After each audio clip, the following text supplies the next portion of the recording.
আসসালামু আলাইকুম আমার প্রবাসী ভাই ও বোনেরা।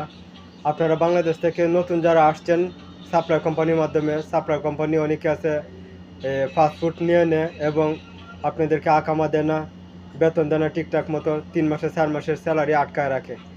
তাদের কারণে অনেক ফ্যামিলি দুঃখ কষ্ট করতেছে এবং অনেক প্রবাসী দুঃখ কষ্ট করতেছে। তো আপনারা কি চান না ওদেরকে উচিত শিক্ষা দেওয়ার জন্য? কি চান না আপনারা? আপনারা যদি তাই চান তাহলে সবাই একতা হইয়া এই সাপ্লাই কোম্পানির বিরুদ্ধে আপনারা রুখে দাঁড়ান। সৌদি আরব থেকে রুখে দাঁড়াইতে পারবেন, কোনো সমস্যা নাই। এরা যে ক্ষতি করতেছে, প্রত্যেকটা প্রবাসীর ভবিষ্যৎ ধ্বংস করতেছে এই কুলাঙ্গারের বাচ্চারা। আপনারা এক কথায় বুঝে রাখেন, ওদেরকে যদি আপনারা না হটাইতে পারেন, আপনারা সরকারের কাছে আবেদন করেন। আপনারা বাংলাদেশ পুলিশ তো বাদ, সরকারও বাদ, আপনারা সবাই মিলে একটা আবেদন করেন যাতে এটা সবাই জানে, সবাই মানে এটা ছত্রাইলে সবাই জানবো, সবাই বুঝবো বিষয়টা। আর সাপ্লাইয়ের মালিক যারা আছে তাদের বাড়িঘর আপনারা চিনে রাখেন, যাতে বাড়িতে গিয়া তারা ধরতে পারেন আপনারা সুন্দরভাবে। সৌদি আরব আপনারা টানার মধ্যে যান, অনেক মানুষ যান মিললে, একজন দুজন যাবেন না, তে গেলে সমস্যা। সবাই মিললে যদি যান, অবশ্যই এদের কোম্পানি ক্যান্সেল, সাপ্লাই কোম্পানি এগুলো ক্যান্সেল। এবং বাংলাদেশে এরারে বাইরেতে পারবেন, সৌদি আরব এরারে কুত্তার মতন বাইরেতে পারবেন, কারণ এদের জন্য সাধারণ যারা প্রবাসী আছে এরা জীবন ধ্বংস।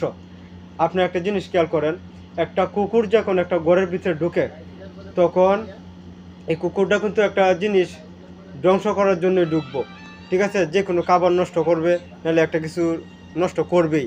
তা আপনি যখন বৈশা দেখবেন কুকুরটা আস্তে আস্তে ঘরে ঢুকতেছে, আপনি যদি দমক না দেন তাহলে কুকুরটা কিন্তু ঢুকতেই আছে। আর যদি দমক দেন কুকুরটা চলে যাবে। যদি না চলে যায়, একটা লাঠি নেবেন, লাঠি নিলে এমনি দৌড়িয়া চলে যাবে। তেমনভাবেই সাপ্লাই কোম্পানিরা অনেক প্রবাসী জীবন ধ্বংস করতেছে, টাকা পয়সা মাইরা খাইতেছে, পারতেছে না শুধু শরীরের রক্তটা নিত, আর সব কিছু নিতে পারতেছে, সব কিছু করতেছে। অনেক প্রবাসীরা ঋণ দোহা করে আইছে, অনেক প্রবাসীরা পকেটে টাকা নাই, না খায়া আছে। তাদেরকে টাকা পয়সা না দেয় তারা বিল্ডিং করে, দেশ এই করে সেই করে, কত কিছু করে।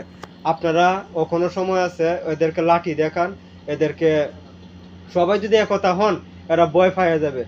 আর আপনারা যদি ভাঙ্গা কথা বলেন তা আপনারা নিজেরা ভয় পাইয়া যাবেন। আপনারা সবাই একতা হন, একতা হয়ে এদের বিরুদ্ধে লাগেন, তাহলে সব কিছু সমাধান হবে। হ্যাঁ, আন্দোলন করেন। আশা করি আমার বিষয়টা আপনারা বুঝতে পারছেন। বাংলাদেশে গিয়ে আন্দোলন চলবে ইনশাল্লাহ, আমার পাশে থাকবেন। আমি চাই এদের মুখোশ খুইলা দেওয়ার জন্য বাংলাদেশে যারা আছে সবাই শুনুক, জানুক। বাংলাদেশে অনেকে জানে না এই সাপ্লাই কোম্পানির মালিকরা কতটুক জানোয়ার, কতটুক খারাপ। আমি চাই সবার কাছে খবরটি পৌঁছায় দেওয়ার জন্য।